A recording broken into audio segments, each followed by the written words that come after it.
আমার কাছে যদি জিজ্ঞেস করা হয় পৃথিবীর সর্বশ্রেষ্ঠ খাবার কি, তাহলে চোখ বন্ধ করে একটাই কথা মাথায় আসবে, যার আর কোনো তুলনা নেই।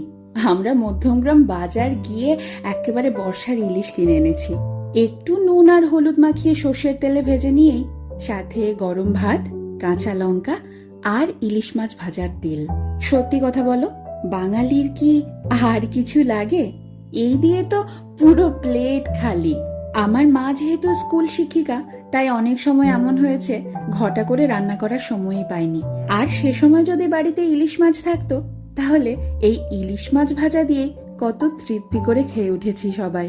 আমার এই বাড়িতে বাবা মা এসেছে, আর সেই তৃপ্তি করে খাওয়ানোর সুযোগটা এবার আমি পেয়েছি। আমার খাদ্য রসিক বাবা গরম গরম ভাত আর ইলিশ মাছ ভাজা নিয়ে বসে পড়েছে।